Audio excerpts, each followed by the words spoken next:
And Because now we're now we can going talk about undressing and big And getting stuff. stuffing stuff. turkeys. There's nothing. Y'all already know what time it is. I got the black V-neck on.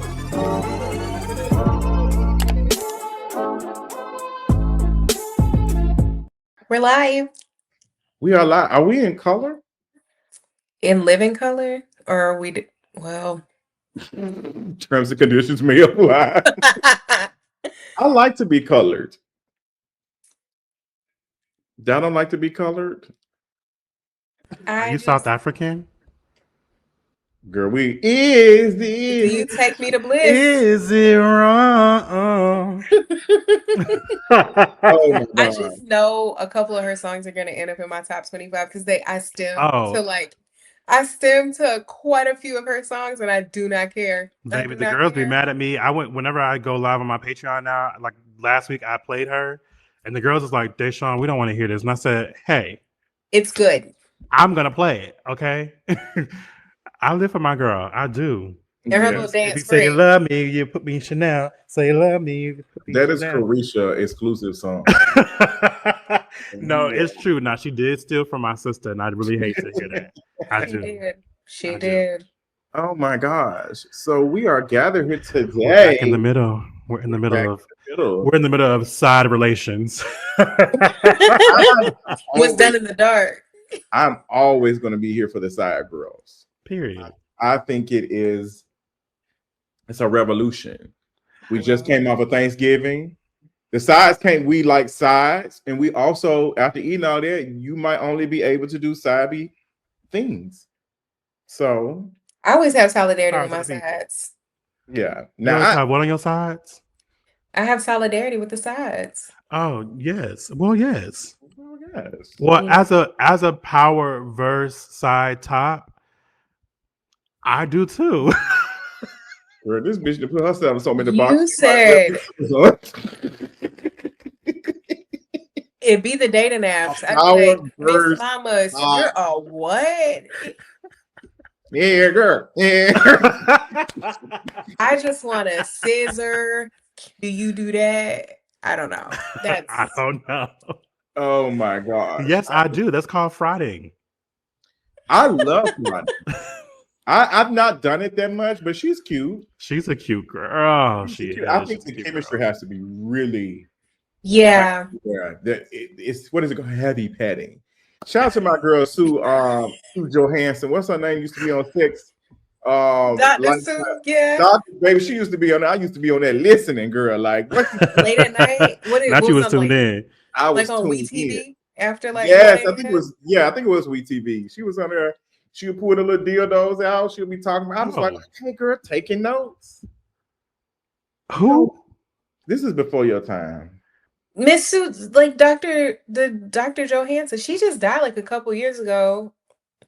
But she's a sex therapist, sex coach, and she had like a late night talk show that would run on like cable channels like We and Lifetime type, like, like 1, 2 o'clock in the like after the paid programming. Then she would come on. She had the dildos out, honey. Yep, she died. I live for that. June 28th, 2023, at 92 years old. Oh, see, I she rests. She was born in Toronto, Canada.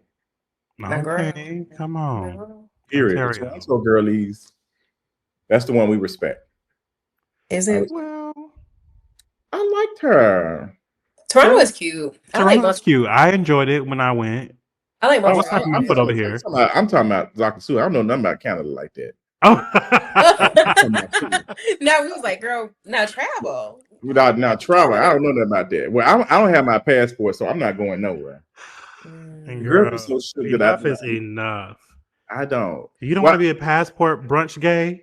You know what? I feel like to go to Brazil and be a sex tourist. Yeah, come on, because there's a comma after that, and we know why people go. Let's talk about it. The way people talk about that is very, very weird. It's really wild. You know, I have like a running theory about the South, the blackness of the South, in a particular way, both the U.S. and the global South.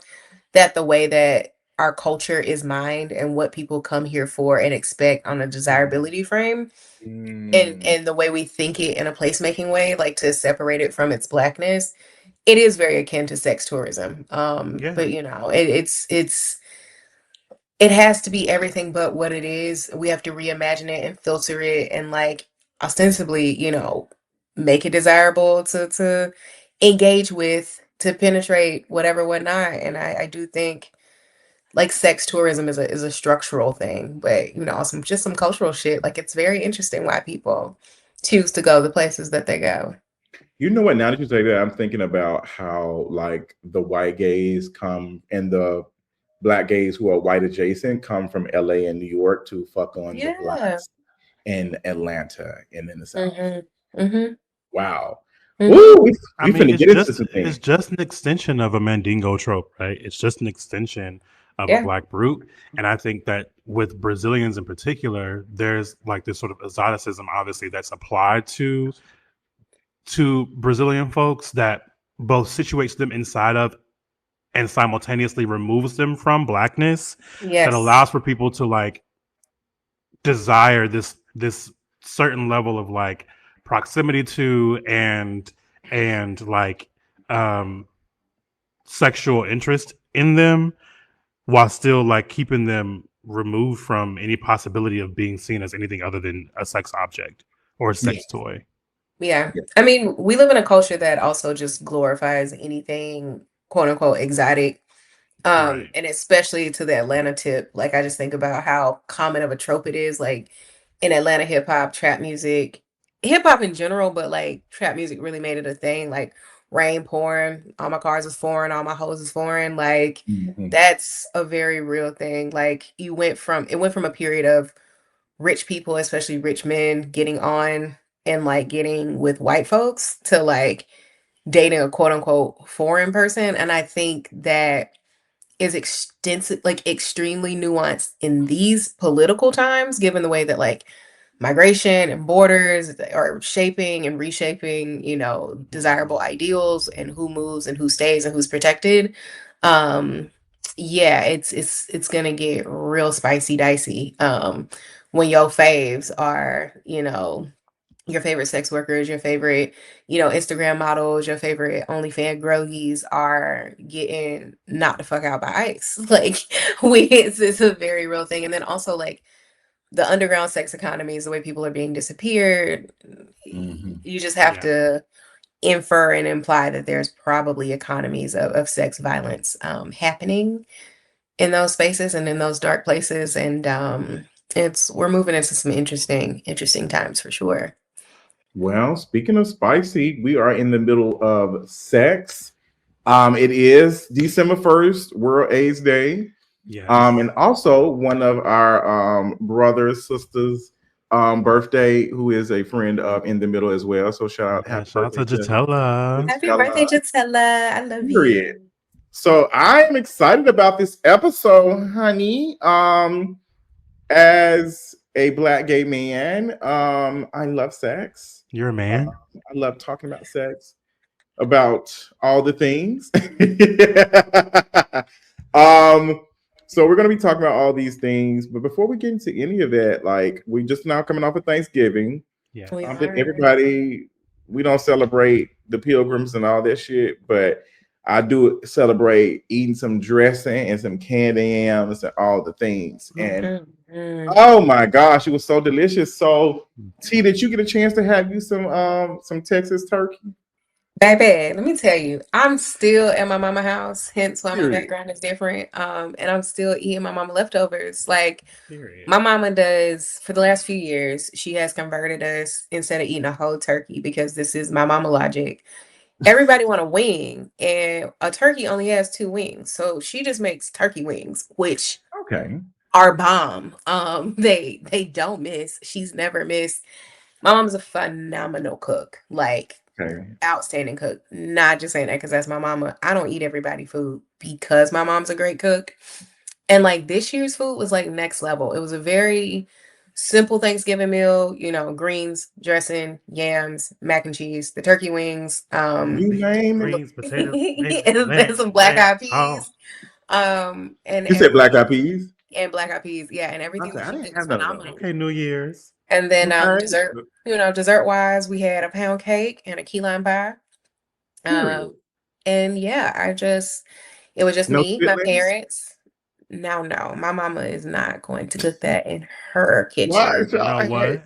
She's not. Chitlins. Yeah, Okay. she's not gonna cook Or that in her booty kitchen. noodles. We She are didn't want no to. longer She on didn't them want to smell the quarters. food that was cooked. Okay, so the chitlins are not happening. I But love it. it was small and intimate as our Thanksgivings usually are. It was just me and my parents and my grandparents. Okay. So we had some great drinks. We watched some football. Sadly, my Baltimore Ravens lost. So that made me sad. But other than that, like it was a 10 out of 10 Thanksgiving Y'all didn't for have sure. flag over? No, unfortunately, That's so actually, he sad. doesn't. Your He flag doesn't live. over. My cousin. He doesn't Flag live here, is but their his sister cousin. We went to does. school together. Yeah. Oh, this is somebody Deshaun got a crush on or something? Chile. Well, Wait, yes, but he's a cishet man, so It's so funny, like telling my AUC friends that is my cousin. Everybody's like, "Oh I my need to god!" look them up.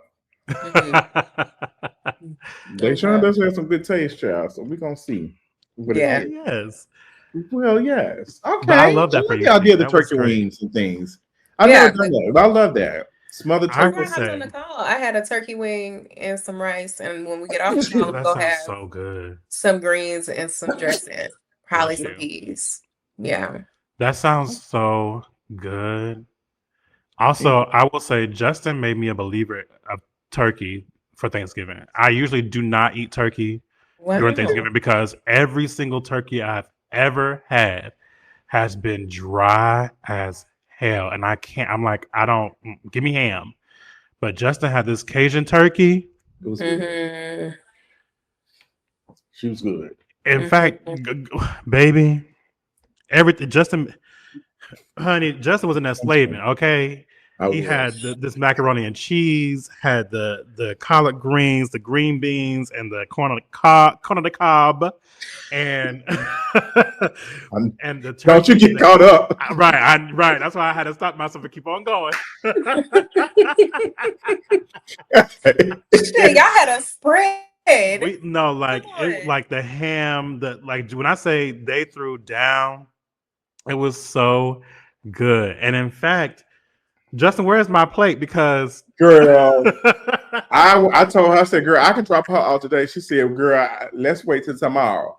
But once we get off, I'm gonna hot tail it in the car. So Sean came over and ate some of the stuff. My parents came in Wednesday, and I was in there cooking. When I tell you, I went to bed at 3:00 that morning and woke back up at 8. Because I was like, we will not have no fucked up food. There's too much on the line. It's too much. Too much on the line. It's too much. I knew Deshaun was coming, and it was possible that their fiance was coming too. So I was like, girl, this is my first time. Everything's got to be right. I don't want nobody talking about food. Oh, that was y'all's first time meeting? Well, they didn't first come. sit down. Yeah, but this would be like our first down, sit down. Okay. So I was like, girl, I can read people's emotion. The food nasty, I'm being embarrassed. And the one I was worried about was the mac and cheese. I was so worried about. He was in that kitchen so stressed out. I was about the mac and cheese because Justin, you have to cook the mac and cheese right for you to reheat it. Okay, exactly. Some mac and cheese you cannot. That's it. But there's a way to reheat macaroni and cheese. Like I reheat any cream-based pasta. Like I'm gonna put it in the skillet or in the oven. I pour like some sort of milk in with it, add a little bit more season, butter, stir it up, and then heat it up. You can't just take a hunk of macaroni and cheese or like cheesy, creamy pasta and put it on a plate and put it in the microwave and expect it to be edible. Like even if you don't have milk, a little water in the bottom of the plate. You need put some water in the stove. Like it's the sex talk. It goes straight to the microwave for me. No shade. You need some steak. Sorry. So we did dressing. Me and my mama, I cooked. My mother just kind of watched, and I was trying. We were both kind of learning. I've cooked dressing before without her, according to a recipe. But I was introducing like new things and like not new things. They say you ain't supposed to experiment For when it came to this, but better ingredients, like just better ingredients. Pizza. Probably not. Period. And it is true. Like I'm showing mama like, okay, girl, like because my mama she know how to make a meal out of $10. Like, and she will make it out of like if she got a bigger budget, she'll do it. But I was like, girl, these eggs is premium eggs, honey. I ain't got to check the damn the crap. Like they come with a pamphlet. Like these not with a pamphlet. Like you can tell by the yolk and stuff. Like I think some of those things, like even better butter, better milk and stuff, it better does cheese. Help. Yeah, it helps a lot. Yeah. But my mother, I was just so glad to have her there, like with me. It was beautiful because I've had them over before for Thanksgiving, but like the whole cooking process was so fun. Like it was like family. Like my dad was in the couch and watching my brother play the game. And we was just in the kitchen, like cackling, just talking about family tea, all these things. But yes, I was so glad to have my moment. And then Deshaun came over and I was able to give a speech instead of a prayer because Linda was ready, girl. She was ready to pray, honey. She was ready to pray. What I do. What was funny was me and my granddaddy. Ready. Do you hear me? My granddaddy and I both started eating before my daddy said the prayer, and I was like, I love a heathen solidarity at the table. Like we both sat down, like forks. I'm sitting here about to shed a tear over the dressing, and then my dad was like, "Let's say grace," and I'm like, Miss Linda, she said at least 10 times. Okay, let's go ahead and say grace. Let's go ahead. Let's bless the food. And Justin said, I'm gonna give the speech. Like my mama is she old school down. Mm-hmm. Like it's giving Tom Joyner Morning Show down. Like she was there before Issue World. What a throwback. Like, OMG. Wow. Like I love her down, but even like because I thought it was gonna be more people than it was there. And I'm like, okay, you know, since I'm the host, I'll sit at the head. My mom was like, okay, well, shouldn't your daddy sit at the hell no, he not sitting at the damn head too. Like, what the hell? Like, what? No goddamn bills in his goddamn house. Okay, like what is going on? Like, it's okay for him to sit on the side. Like, what's going on? My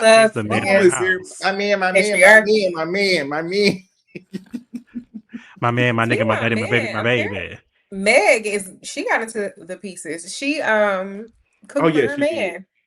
And she also fed 2,000 other people in Houston. Yes, across Texas through her foundation. And some bloggers all in the same week. Period. All in the same week. A baddie. That's my girl.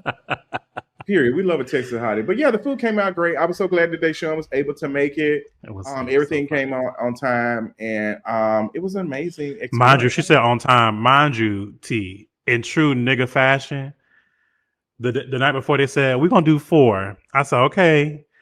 Then we texted on the day of. The nigga told me something. It might give 4:30.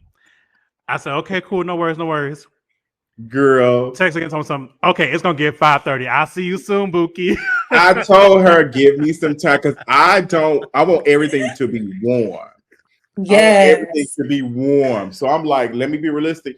First of all, y'all know Deshaun take a minute to put her pieces on, so don't try because she was even late today. Deshaun does. So we're not gonna do too much. So I was trying to help my mom. Because I travel with Deshaun, and it'll be like the next thing we gotta be at is at 7:30. So let's go take this nap at 4, and I'm gonna text you to be in the lobby at 7:15 so we can walk around, so we can get in the Uber. Deshaun will hit me at 7:20, like. Well, I'm still getting ready. So I'm like, well, so we're going to call this Uber at 8. It'll be fine. It's fine. Girl, she's still putting her makeup on. I hate being that person because I know people hate late people. And I'm like, I hate it. But it really does. I have a whole process. And y'all know I like to look like something when I step out the door. You do. I try. Except when we step in the party. I get it. Okay.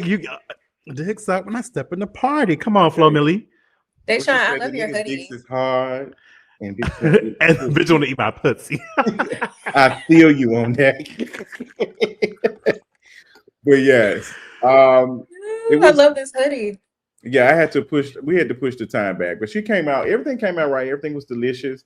Yeah. The turkey wing, I made a turkey wing soup a couple of weeks ago that was really good. Smoked turkey wing soup. Yeah, that was really, really good. So shout out to Mom Dukes for making turkey wing, because so she baked them and everything, seasoned, baked them first, and then put them in the crock pot so they were extra tender. But very easily. Tenderism. Yes, they could have been converted into a turkey leg soup or turkey wing soup for sure. Okay. Because the way that they were in that, there was a good broth in the crock pot. Oh, I love a broth. Oh, I love a broth too. I take that broth, I put it on my dressing. Earlier, I put it over some rice and had some rice with the last turkey wing. Because we still eat them dressing instead of stuffing. I'm not eating no goddamn stuff. Well, because it's not; those are different. So those are two different dishes. Stuffing is stuffing, dressing is dressing. Yes. My mom is dressing a black thing though. It is. Okay. It's also a very Southern thing. Like a lot of folks who are not in the South will call what we call dressing stuffing. Yeah. Mm-hmm. I'm not putting it in no goddamn turkey. My mom makes phenomenal dressing, and she actually talked my brother through making his first dressing via FaceTime, which was also like a highlight of the holiday because they was on a FaceTime for 45 minutes to an hour. Then he get to a certain point, and we have to check back in. He called back. It was so cute. But he spent Thanksgiving out in Arizona with his partner and their family, and it was still nice to have him on the FaceTime and technology the festivities in a certain way. So. Yes, I love that. We talked about dressing, stuffing turkeys, and now we can talk about undressing and being stuffing turkeys.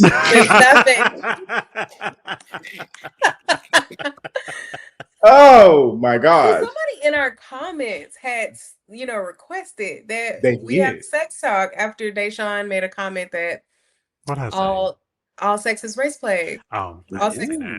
Yeah, all sex is race play, which I hear 2 iterations of it, and I just love us for being Afro-pessimists because we always raise the stakes.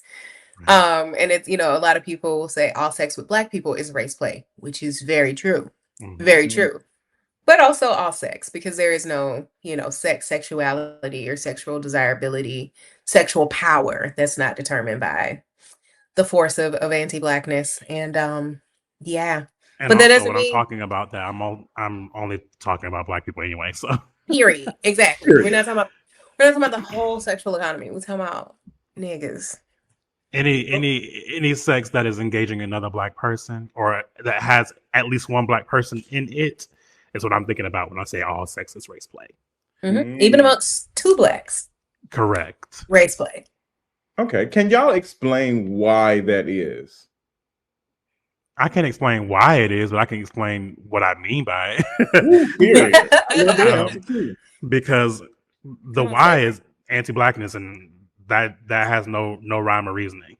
Mm-hmm. But so like when people say that all sex is race play, what they're really alluding to, what they're naming, and I am going to try to make this as simple as possible, is that there is no way to engage people or subjects or whatever you want to call Black folks who because of their Blackness have been removed from any possibility of power and consent to actually engage in something. Well, I think so this is both true for all sex is race play, and it's also true for what I think more people will find more like provocative, that all sex is rape.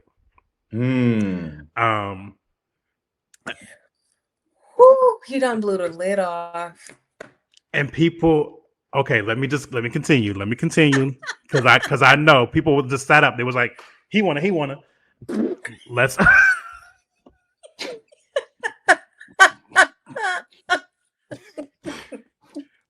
let me explain. Hold on.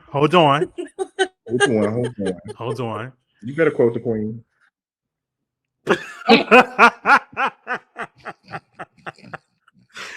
what I mean by this is, damn, every time I say what I mean by this, I think about Tokyo Tony. Well, what I mean by this is Hillary Clinton. I'm so ADHD. Okay. Down. Do you hear me? So what I'm saying here is that because of slavery, because of the ways that anti-Blackness secures the world's possibility of world making, Black folks through slavery, Black folks are removed from any possibility of giving consent of this sort of like being autonomous beings, and in that way,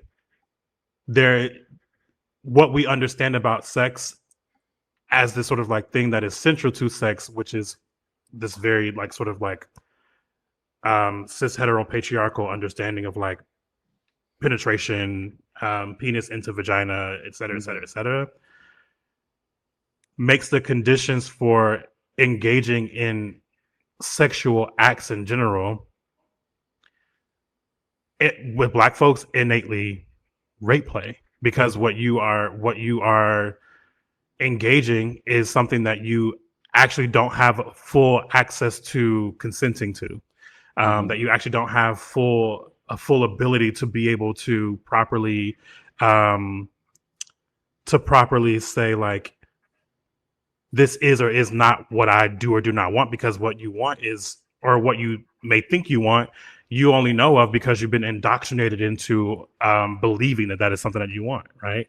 I think it's also the reason why more people don't understand themselves to be asexual. And I think it's also, I think it's the primary reason why a lot of people engage in penetrative sex, even amongst gay or queer folks, without necessarily considering whether or not that's something that they want to engage in, because you are taught or indoctrinated into this belief that in order for you to engage in sex, and in order for that sex to be complete, there must be some type of penetration and completion for it to count as sex. So we don't think about sexting as sex. We don't think about side play as sex. We don't think about, that's why a lot of men in particular will question lesbians who do not engage in like penetrative sex where they're wearing a strap or whatever, because they're like, how is that real sex? Because we think about sex as something that requires penetration.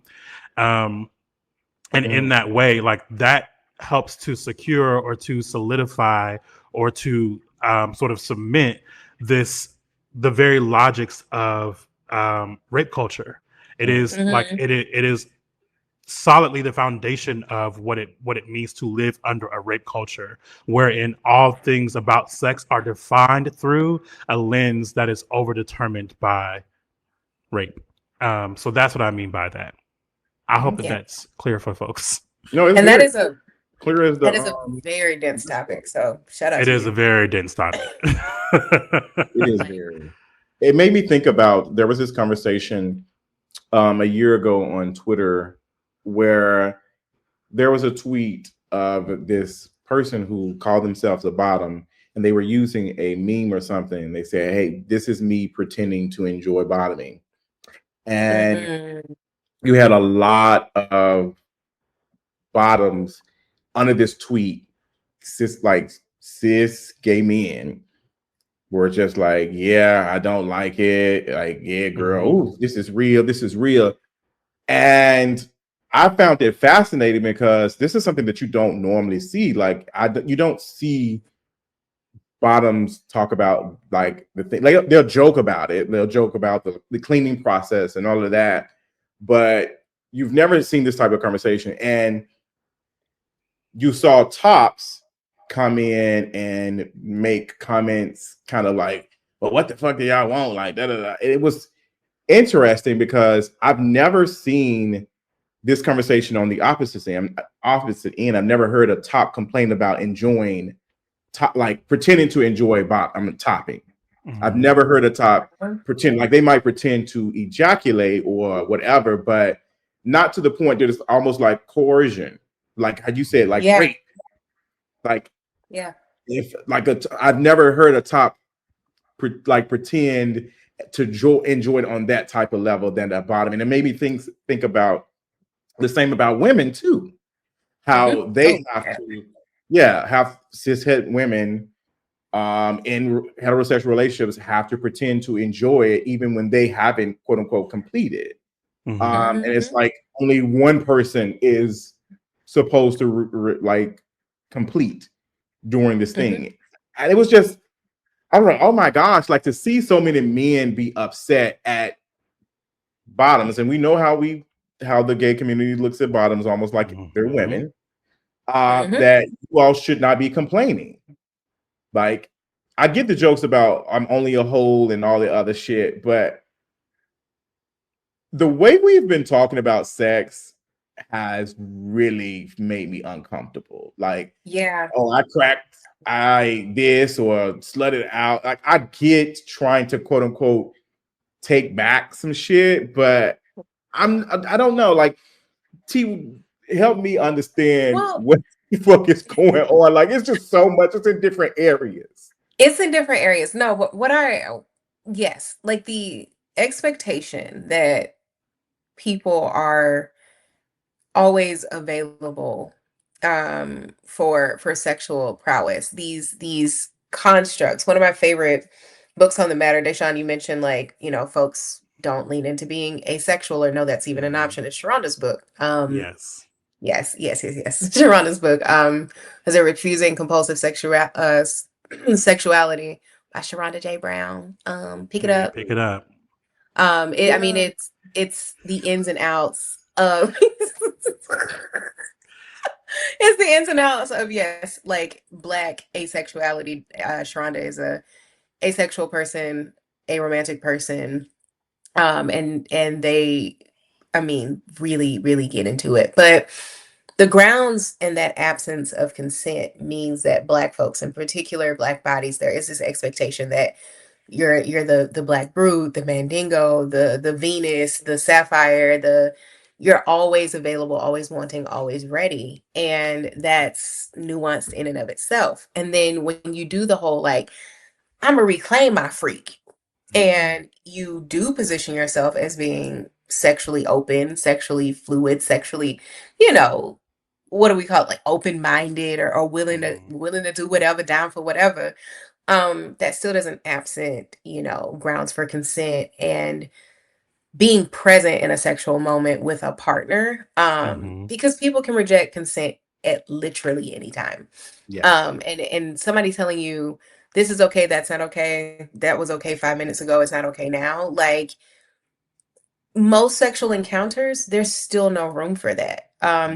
Despite us living in this like post Me Too 21st century economy where like there are readily available text, readily available online platforms that are dedicated to radical and wide-ranging, queer inclusive, trans inclusive, you know, like sexual education.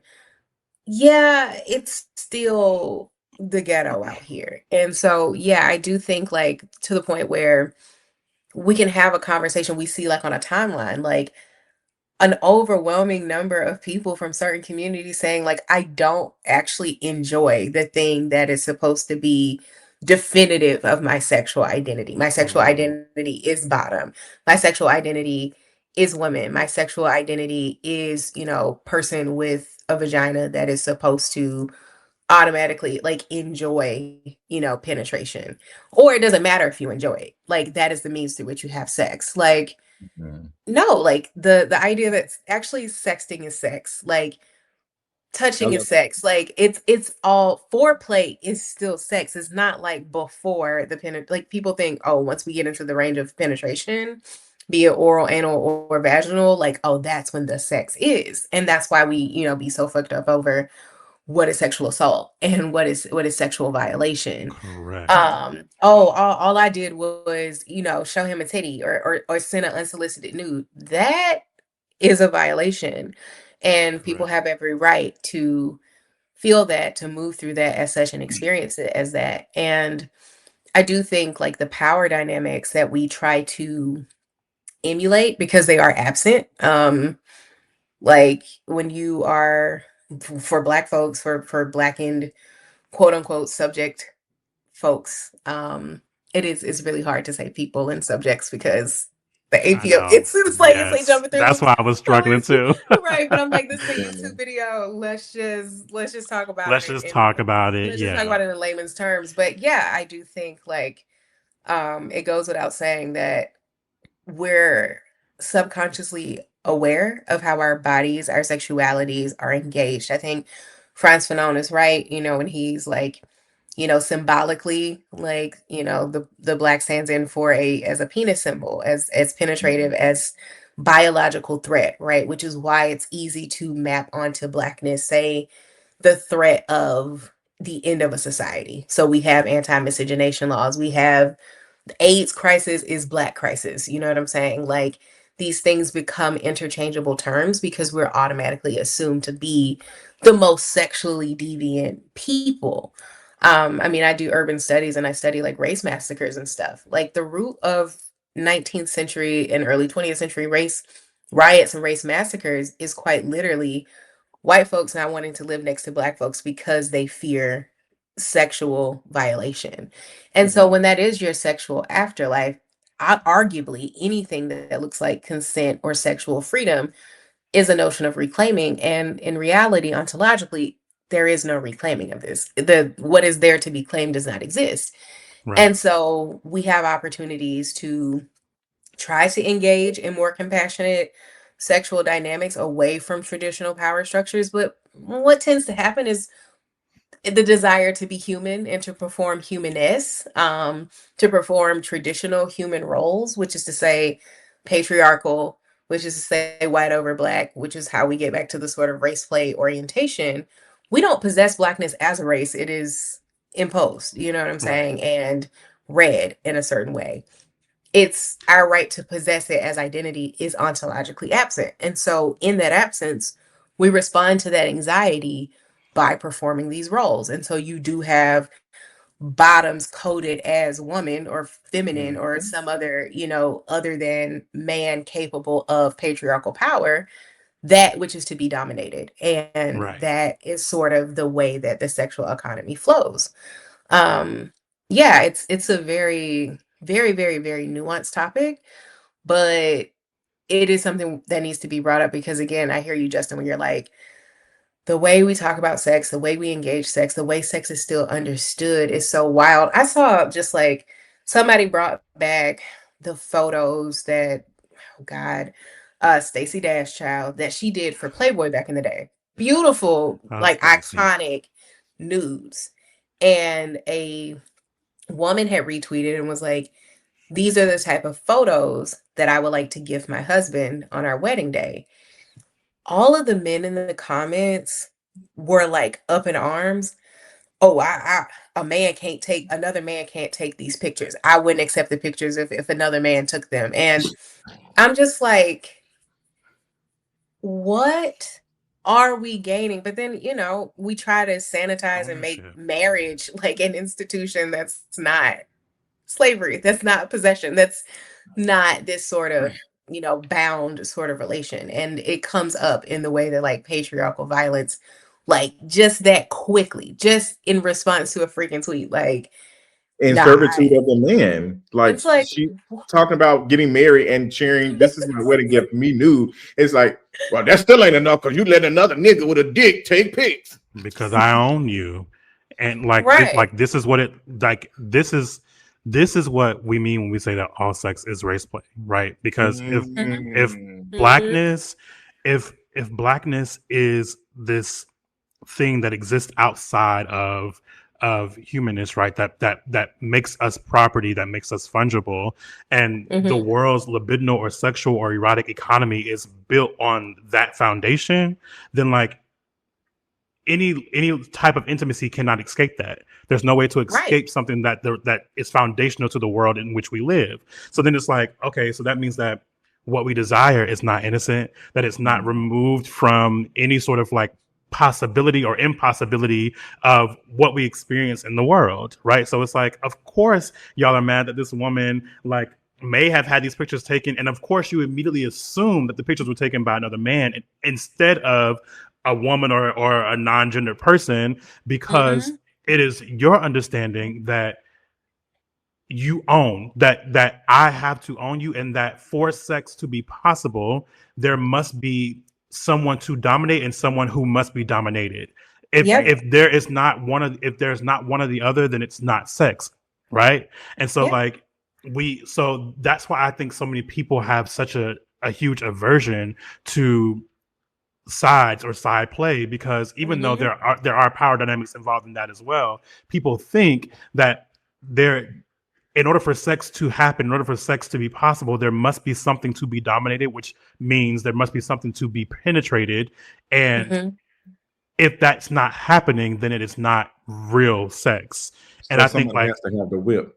Someone must hold the whip, and like someone has to wield it in that space. And it's like, I think that's what always comes up to mind for me. It's like, I think people, when you talk about this, people feel like they're being attacked as individual people, but it's like, babes, this is not about like the individuals. Like sex, nothing that we do in the world is just personal. I know we like to think that it is, but no decision that we make is ever a personal decision. It's always a part of a larger political economy or a larger like socio-political libidinal economy. Exactly, this socio-political like economy. And so it's like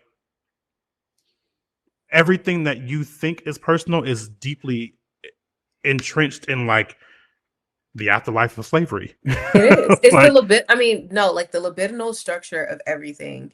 You ate when you were like, there is no such thing as an innocent desire.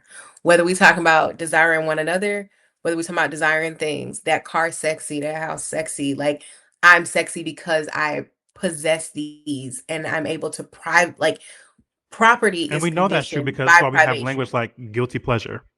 Ooh. Exactly. And why is that pleasure guilty? You know what I'm saying? Like, it may just simply be, I'm gonna go downstairs when we get off this call and eat that pint of Jenny's ice cream, and the fat phobia of it all makes that quite the guilty pleasure. There's no such thing as an innocent desire, because your subconscious quite literally has to jump through the desirability Olympics just to go downstairs and indulge on the whole pint of ice cream, and to stay up past a bedtime, and to not get up in the morning and exercise, and to not discipline yourself into an order of trying to be. Right. Emphasis on attempting or trying to be, because there is no being, there's no ground for being. And so we invent them through cultures, right? Through cultures of ethics, through cultures of morals, through condemning people who eat the whole pint and holding up people who abstain, by condemning people who are fluid sexually, and, trying to uphold those of us who are sexually, quote unquote, disciplined. And what that does is, spill out, and we know this very well, it spills out into not just quote unquote deviant sexualities, but violent, like sexual violence, like the economy of sexual violence, right? And to that point, I think the reason why people get so upset about calling it race play or rape play or whatever is because people think that I think people are always trying to moralize things. And so we are thinking like, oh, well, that's specific to a kink community. That's specific to those people. And we exist outside of those parameters. But it's like, babes, just because you're not consciously playing with race does not mean that race is not playing with you. Because you're never alone in the room. You're never alone in the room. Like you are never by yourself, ever. And because because the libidinal economy, because the world's erotic economy is built on Black fungibility, right? That is built on like the spectacle of Black flesh, there's no way to remove us and any act that we engage in from that reality. Right. Wow. Yes, I think when that conversation was happening, you saw a lot of tops be upset. Like a lot of them were like, what the fuck? I guess always something. And you had bottoms who enjoyed penetration come out with this pick me behavior and say, well, I don't have no problem. I'm good at it. You just got to be good at taking it. You just got to be good. And I couldn't understand why it was such an issue for a select amount of people to say that they don't like bottoming. Like, what is the world going to come to an end? Like why is that? And it did sound like ownership, like the potential of having no, like, this thought that nobody enjoys bottoming. Like, it's not about the people who get penetrated. It's about the people who are penetrating. Like, exactly. We don't how y'all feel. Like, I need someone to fuck, but there are going to be people who enjoy penetration, but the thought of someone resisting and saying that they don't enjoy these things, like the thought of being on an app and saying, well, I don't want to do anything but bait. Like, some people have issues with, like, men who bait. And I don't see the issue with it. Like, I might not engage in it all the time or sometimes or what have you, but if this is something that they want to do, and if I run into someone who enjoys that, I'm not going to be, well, I'm not doing that motherfucking shit. That's childish. Like, that's what you will hear, like, it's childish. But if this is something that someone enjoys, why is that such an issue for you to maybe explore and see if you do like it? Like, I'm not opposed to learning new things and learning what I like to do and what I don't like to do. But I think the thought of just trying something that is not considered the traditional, like, the fear of losing that, it comes off very conservative. Like, and these niggas be thinking exactly that like, y'all are conservative as fuck. It's deeply conservative, and in fascist times, we have to bring that in here. Like, period. Ostensibly, there's no such thing as an innocent desire, but then the way that feeds these sort of breakdowns in community, that peril that you have here, it incites a peril. It incites an anxiety about the instability of a coherent identity. If we understand top to be this, bottom to be that, penetrative to equal something, sex to equal this, then that is the sort of coherent understanding of things. For somebody to introduce a alternative or radical or resistant notion that, wait a minute, I'm a bottom, but I don't enjoy it. The bottoms who quote unquote do, they can't simply be like, oh, well, that's not me, but like, there's room for you. Like, figure out what works for you. That'll never be the concession. It'll be the doubling and tripling down and the sort of creation of a hierarchy and the attempt to eradicate those who, quite literally bring this up. And they're like, well, the sort of pick me of it all. It looks very similar to like the crowds of Black women, for example, who will ride or die for sexual terrorists, like the Diddy's of the world or the R. Kellys of the world. You know what I'm saying? That find every excuse. Well, the parents was taking them over there, and like, the kids, these children knew this and that. It's like, well, you're inventing heinous excuses to validate this psychotic identity that you have in a parasocial relationship as a fan, or the way that you have abstracted this relationship that you think, oh, the state is trying to keep a Black man down, or we need Black leaders, we need Black people that we can look up to. That's what these figures are. And so because that's at stake, we're willing to allow the arena of sexual violence to prevail for the sake of stabilizing identities and affirming our connections and our attachments to things that ostensibly literally are not real. And it gets really violent in culture because consensus in the culture should be people like Diddy, are predators, are wrong or violent, and are subject to whatever accountability and justice looks like, right? But we can't have consensus. We have to always nuance it because, well, if he's a predator for doing these things, or if he's an abuser for doing these things, maybe I might be, or maybe the person I love, or maybe the person I was attached to, or maybe the person who raised me. Oh shit, wow. And then that's what should be, a situation for you to work out with your therapist in your journal. Then becomes a conservative shift and a reassertion of the border of what goes and what stays and what we will tolerate and what we won't tolerate and what we will, seek justice and care and accountability for. And that, again, is how we continue to perpetuate violence instead of eliminating it from our sexual economy. There is no sexual economy without violence because, again, there's no such thing as a innocent desire because there is no desires without the structure of slavery. And then no matter how we try to rose-colored glasses, the sort of arena of sexuality, like there's no way out of it. I mean, abolition of the world. And there's that, but we're not going to do that. So we're stuck with this world. We're stuck with this structure. And that's sort of the way the carousel continues to circulate. Period. Is there anything that you all, and you don't have to share if you want to, I think I'll go first, just to set an example. Some of the things that I have had to unlearn over the years. And I just, how much I've learned and how much fun it's been. Things that I would have thought I would have never done, that I didn't have no reason for not doing it. Like I didn't have a reason for not doing it, but other than just, this is what it's supposed to be. I think about how gay men talk about vaginas, how that was always a thing, and just kind of just latching on to it. Oh, I'm not supposed to do that. Like, I'm a gold star gay because I've never touched a woman, or I've never touched, like I've never done any of these things. And I had to let go of that. I had to let go of the idea that I'm only supposed to be with cis men.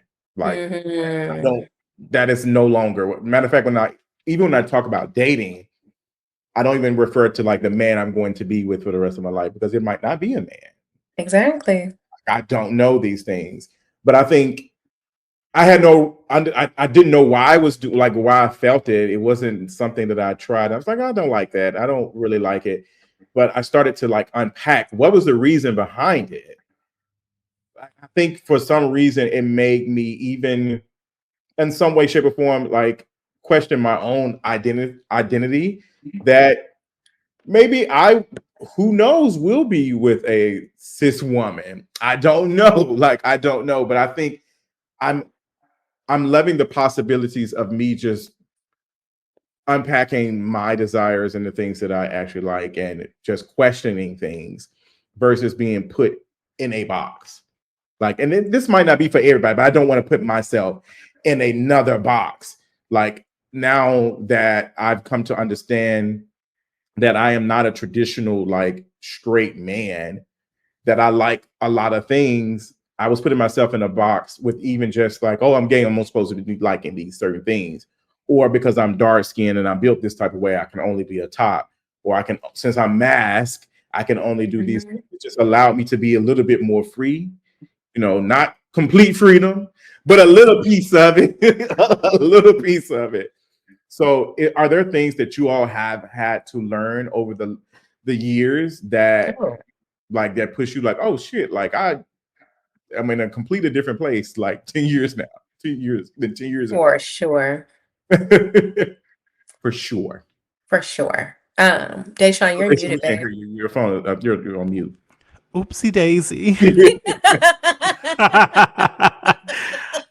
I said absolutely, for sure. Come on. And I was just gonna say, like, back literally just over a decade ago, when T met me, I was a cis identified Christian man who, like, at Morehouse, Deacon Deshaun with the Bible, who had a girlfriend that I genuinely thought was intended to be my wife. And I remember telling people, like, I mean, obviously the gays at Morehouse turned me out, but not turn that cherry out. I'm screaming. Oh Lord! Blame them. Okay, I came to. They say y'all go to Morehouse and y'all just. You come to Atlanta. When you move to Atlanta, you just be gay. That is a thing that we had to unlearn. The whole little side of lemon pepper. branding of Atlanta as you turn Just you gay. go you turn gay, you get AIDS. Whoa. I literally would never. That literally like that was I will thing. never forget when my church, before I left North Carolina, when my church found out that I was going to Atlanta, they celebrated everybody who was like going off to college, and they prayed a very specific prayer over me, the whole church, before I moved here, that God would protect me from being gay and would protect me from AIDS. I will never ever forget that. And let me ask the audience. Let me ask the audience. So go ahead. No, go because my mind is just thinking. Finish. Like, I was just gonna say the thing that I had to unlearn really was everything about like my relationship to sex and sexuality. I like sex made me nervous. I bought my own self a what is it called? A purity ring. Like I bought myself a purity ring and I wore it with confidence. I was like, I'm not going to engage in sex. My girlfriend and I, we're going to like do this the godly way. Like I was that deeply entrenched in this Christian dogma. Oh, child. And then I sucked my first dick.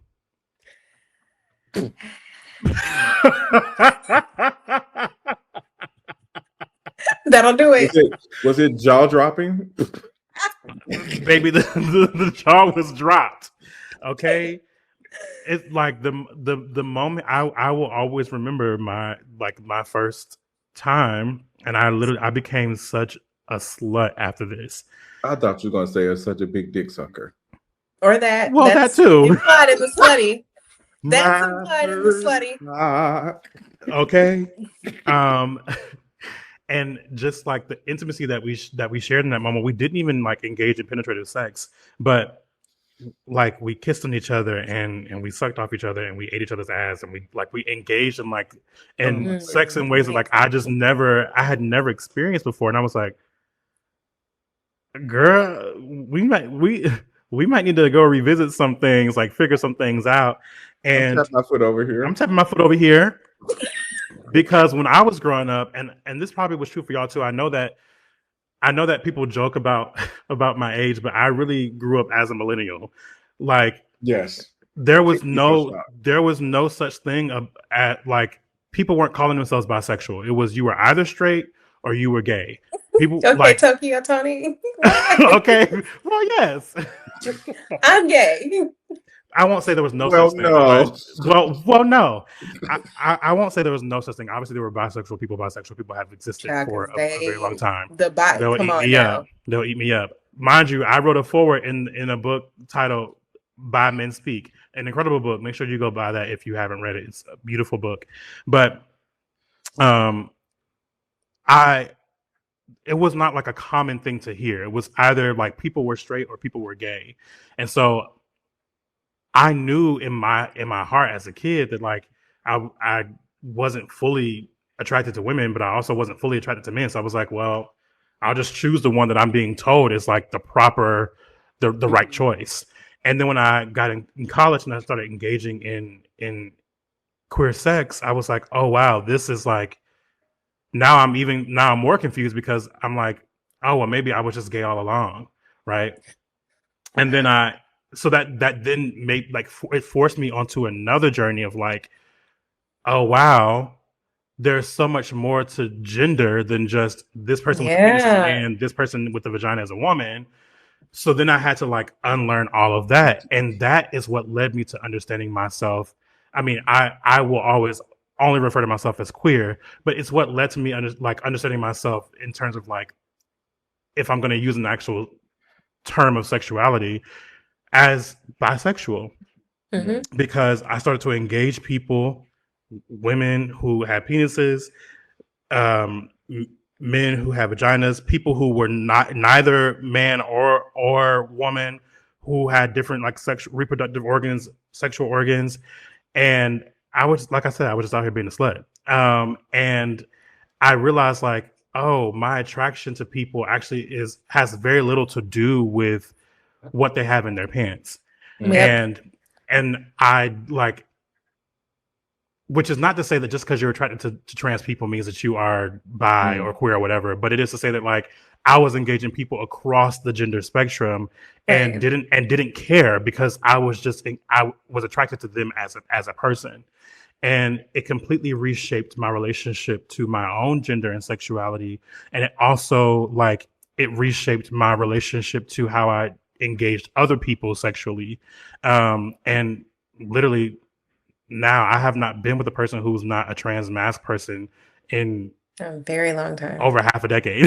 like literally. And my younger self never would have imagined that as a possibility, because my younger self never even knew that person, that type of person, could exist. And I think this is where Afro-pessimism for me felt affirming, and where like this Afro-pessimist logic that explained race play and that explained all sex as rape, not as like a moral implication of the individual, but as a direct like dissection of or dissection of a structure, felt affirming for me. It was like, oh, I know then that like because the world is structured in this way, because the grammar of the world is this, how I am engaged will always be about my size, my skin color, like, you know, my relationship to gender and sexuality and all the things. But I don't necessarily as an individual have to have that very same relationship to other people, even if I'm always already being informed by that logic, because again, it's the grammar of the world. That for me felt affirming. That for me was like, oh, I can talk about sex as violent. I can talk about sexual violence in a way that's more expansive. I can talk about race as violent, and I could talk about race or sex even between two or more Black people as this sort of like product of slavery in a way that still honors the fact that like I show up in this way, and I like to get my zhush, and so like yeah, that that's what I've unlearned over the years, and like how I've been able to show up, and I went from being somebody who like hated feet and was like, oh, feet are ugly. How do y'all suck on that? How do y'all do any of that? To being one of the nastiest niggas I know. And it just like, yeah, I love what that has meant for me over the past decade. And I also know that there's an immense amount of privilege in that, because that would not have happened for me if I did not attend college. Yeah. Period. What about you, T? My goodness. Very similar to what both of you just shared. It's the short answer is quite literally everything. I've had a very interesting journey. I think the number one thing that I've really had to come to terms with is me being my slutty girl self, but also like having had a really complex gender journey in relationship to my body. I think that's one. As most people know, I am an eating disorder survivor. I'm a person always in some degree of recovery from substance use. And thinking about how much of my sexual history was bound up in how I understood my womanhood. And at some time, like I went from like womanhood to like full rejection of gender, non-binary, queer, gender queer, agender. And I feel like now I've landed at a place, I guess, older and contentment with myself where I don't feel misgendered in any way. I don't get the like heebie-jeebies or like the visceral reaction that I did a few years ago being read or misread as a woman. And I also don't insist on being a binary gender. My partners have been hugely varied in the same way that you just described, Daisha. I'm like, I mean, it just is what it is. People ask me what your sexuality is. Bisexual, pansexual. Actually, if you find and I'm in it, we fucking like we here. You know what I'm saying? Just kind of. It's very simple. Fine is so it's expensive. very simple. to me. So it's like if the vibe's right, if it's hitting, if we can sit in, if you can throw it in a pan, let's call it sexual, we can do it. And that has been wonderful. But for the most part, I think I've had to come to terms with like how young I started having sex. Being real with how a lot of my early sexual experiences weren't consensual, how in my mind I'd used a broadening sexuality and understanding of my sexual identity to rosy up that kind of dark past, and then like realizing how that was determining a lot of my compulsive sexual nature, insisting on being with men or being with cis women only.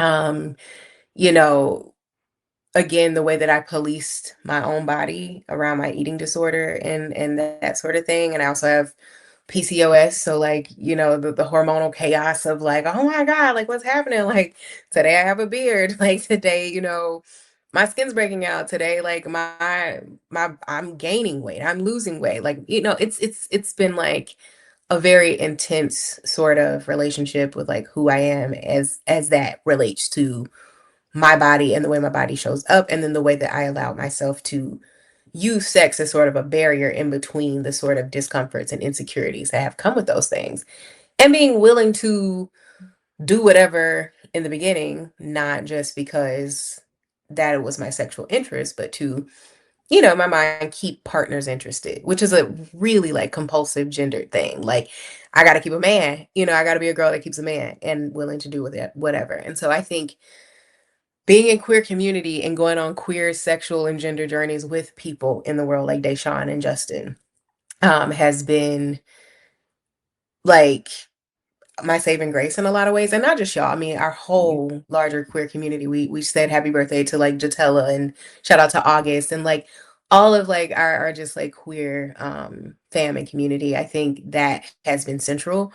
Being in radical movements, reading revolutionary texts, reading revolutionary and radical literature from queer and trans folks throughout history, everything. And then, of course, I went to graduate school. In the same way, Deshawn, you were like, I went to college. Like, I went to graduate school. And I got my master's in urban studies, but I also have a graduate certificate in gender and sexuality studies.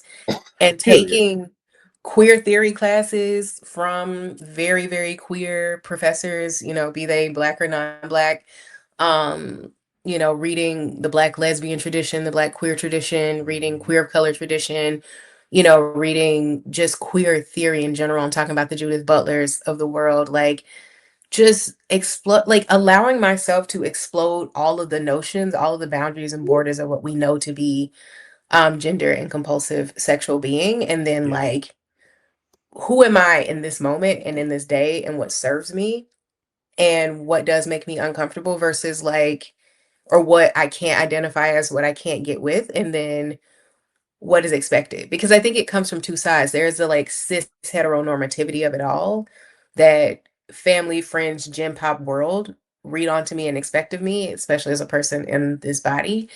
But then there's also like being in queer community and the disciplining that comes with that. And like Deshawn, the fiasco that, you went through in the summer, and like, I think we forget that queer and trans community can also assert very violent borders and boundaries around what is and what ain't. As we've referenced before in the conversation, it's not okay for bottoms to name that they don't like bottoming.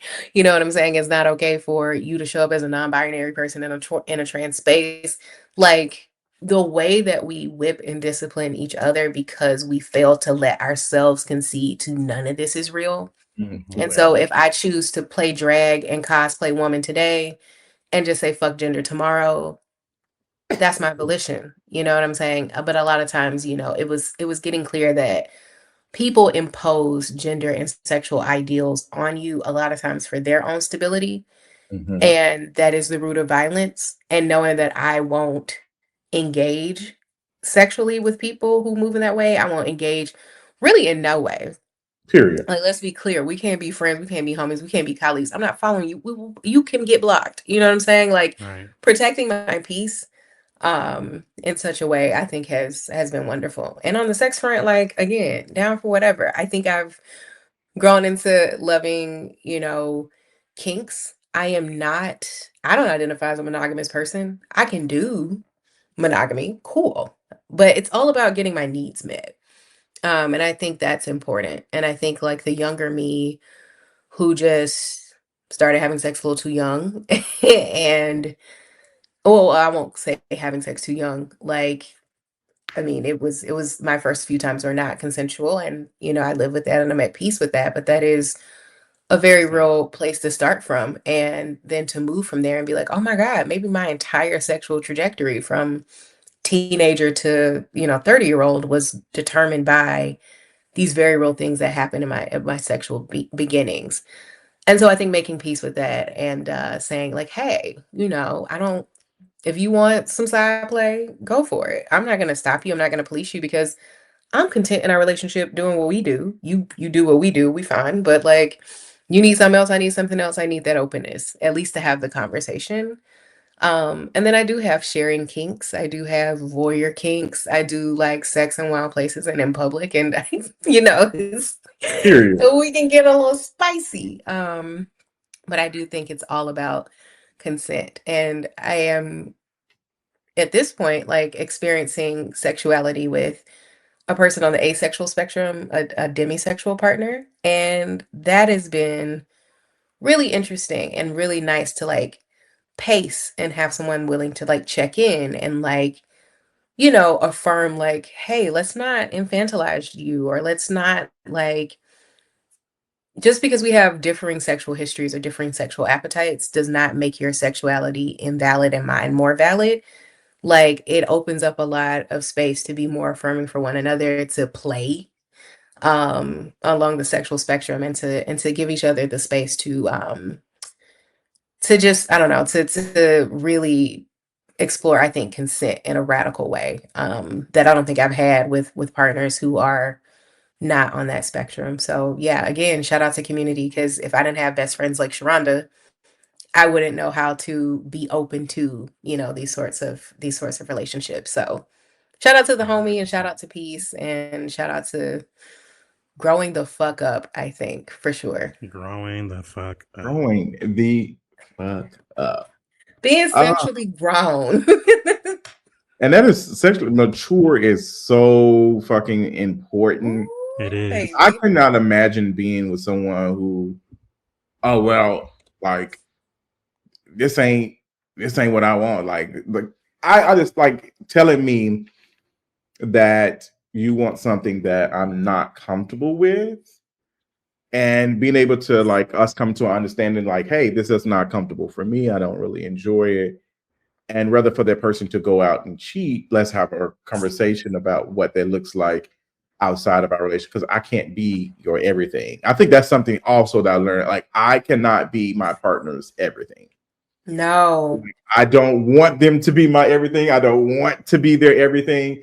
And dating specifically men, like I'm no shade, specifically dating cis gay men, they are some of the most conservative motherfuckers on the face of this earth. Like, just the idea of some of these things. Well, this shit, I miss what shit used to be back in the day. Like, what the fuck are you talking? How far back are we going? Like, how far back are we fucking going? I just have questions. So, yeah, the cis gay men, they do be stressing me out. But I will say, I don't be complaining about their ass like I used to. Shout out to me. I used to tweet about their ass. I used to story. I don't have stories anymore. Like, baby, I am making sure to keep niggas in my life, and the people I'm dating are like mature. It's just a chop. Like, it's a chop. I think that's something also that I have learned is like, bitch, I'm like, it's okay for me to be single. Yeah. I don't want to be out here like desperate, like choose me, love me. It's not giving that anymore. And I don't like this saying what you were saying, T. If there wasn't for a community and learning like myself and my worth as a fat, black, dark-skinned person, feeling like I have to show up and provide labor in order to be loved. I'm kind of pushing back on that. I've been pushing back on that a lot. I think that's why I was in my last relationship and why it took so long for me to get comfortable being by myself. And now I love it, child.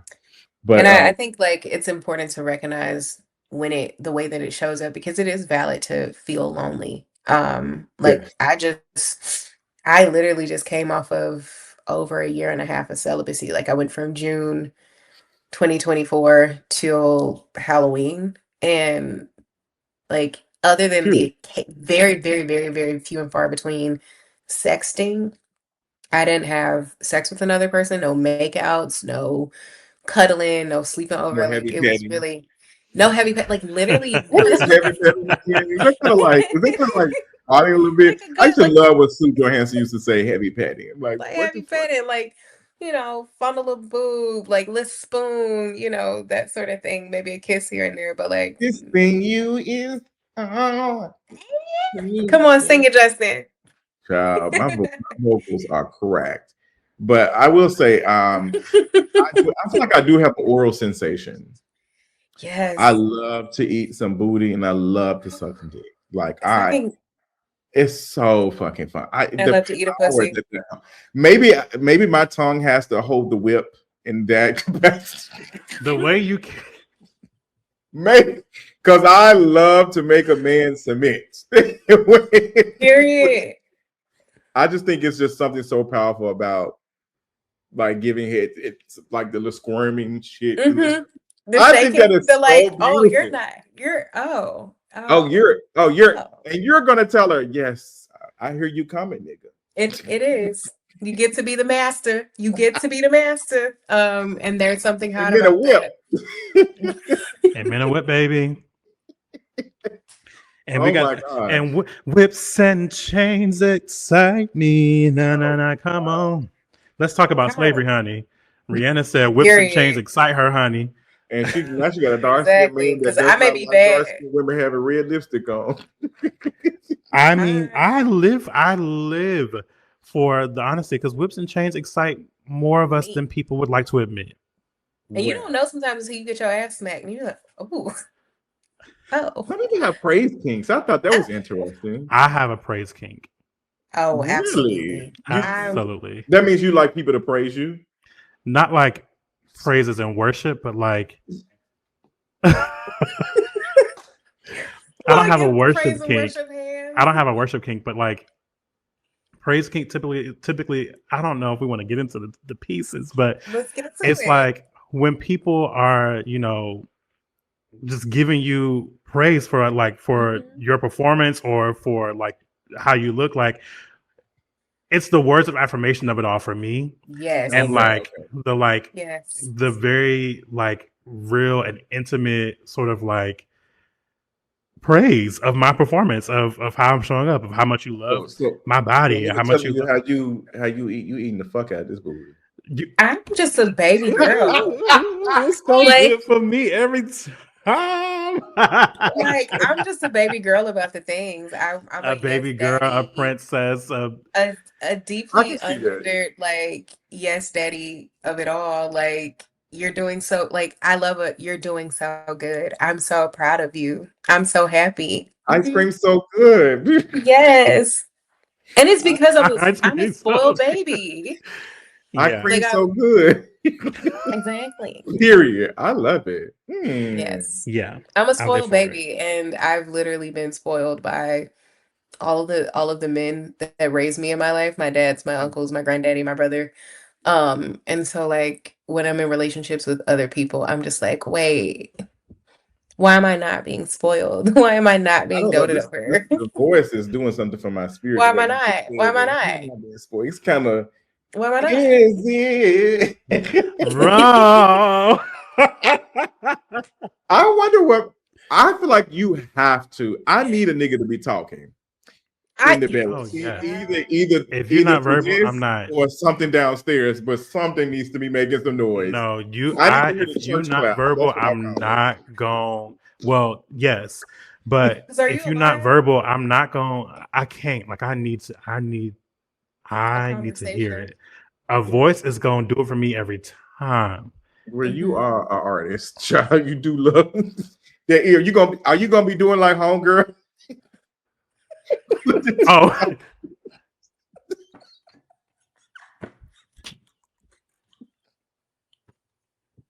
My polyphonic. Please. Homegirl said, I'm sorry. I need you to not have seen that. Oh my God. So we grabbing 2 dicks, period. She said, I am screaming. Like, I need y'all to, do y'all hear that beat? The beat, now I ain't gonna, if it's some extra jiggliness and you start hearing that, oh my God. Those are the videos. Those are the videos that, all right, let me. My nigga, they're not gonna mind if I say this one. So I won't get nothing on my shirt. My nigga they're not gonna be mad if I say this one little thing. Oh, just one little every thing. time I fuck them and we get into this rhythm and we start, oh my God, we start smacking, I'm a nut every time. Deep inside. It's gone. It's gone. It's like at this point, do not expect me to not leave the kids in you. You know? It's a preschool. Come on, drop them off. Drop them off. What you mean? Haters on my bottom, shake them off. It's really wonderful that they cannot get pregnant. It is wonderful. Amen. Because it will be over. Shout out to because it would be over, baby. We would have triplets. Screaming. You know what? Now that I think about it, the best thing the church has ever done has given me the best eater. I will say. Well, yes, the church queen going down. A church dyke. It's the internalized homophobia, honey. It's like, damn, I ain't got to have. Oh my God. Yeah. But no, let's talk about it. Like I'm like, I've dated bisexual men and the whole gamut of lesbians, bisexual, queer, everybody. And I'm just like, I'm very interested in the. You get it. Exactly. You can get it. You can hit it. But I'm really interested in the way that like people still reach for a closet, right? Or still engage in closet behavior, even in a relationship that's supposed to be affirming. And the way that sort of drives the like the hunger, the eating, the sex of it all. Like when you get in a thing that you have convinced yourself is taboo or outside of the norm, like I don't think, and I think that comes back to the conversation of like sexual maturity. But yes, like when you in churches, when you in straight lace places, the academy, I heard about different age dynamics. Somebody may be married or be coming out of long-term relationships. Like, shout out to the people who are willing to explore. Shout out to the ones. Shout out to the ones that go there. And being willing to, honey, being willing to just explore. Who is she over there talking to? Is she over there looking? I looked over. It's giving tweet. I looked over to the left. My nigga just walked out. My nigga said, "You still over there recording?" Yes, I am, baby. I am. Period. In the booth. Look at you in the booth. In the booth. Yeah. Booth. Period. I'm putting them down. I'm putting you on. Putting you down. I love this. I love this conversation. And get that shot off the ground. I'm hollering. Off the fucking. Y'all, it has been a long year. It's been a long day, a long week, a long month, a long year. And I'm so glad we had this conversation. Like, yes. Speaking of, the next episode is going to be a wrap of all the silly shit we've seen this year. It's our wrap up. I'm excited. So I'm excited about that. That's y'all. I know my streaming Wrapped is gonna be hilarious because when I tell you I don't listen to the gamut of things this year. Okay. Yes. Okay. And that means also that we got to get T caught up with Welcome to Derry so we can do our Patreon exclusive. We absolutely do. I got my Max back. I'm at my HBO back. I'm at my parents' house, and I was watching HBO earlier, and I was like, the teaser came on, and I was like, damn, perfect time to go ahead and binge it, because me and Deshawn are getting ready to land the plane on our work here and have some time off, and so yeah. Just on your plane. Come on, B. At 9/11 memorial, she is sick. That woman. No passengers on my plane. Hey.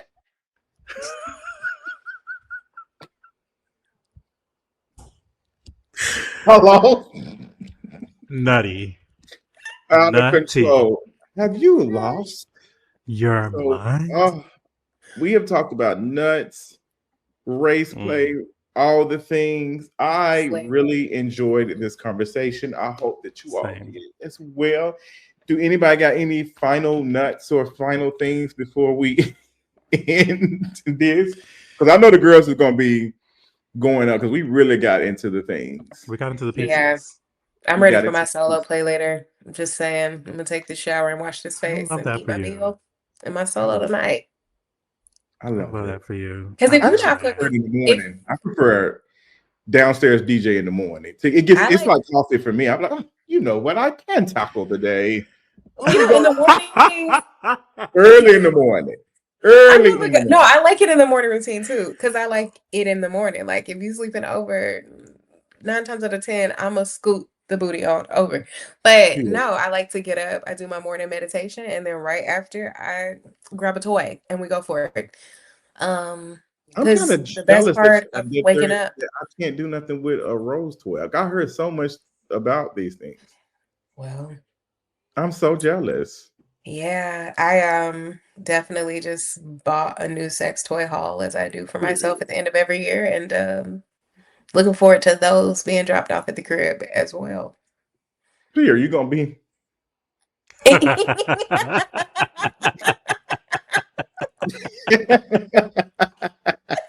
If you're not fucking you, who will? You know, that's just my philosophy.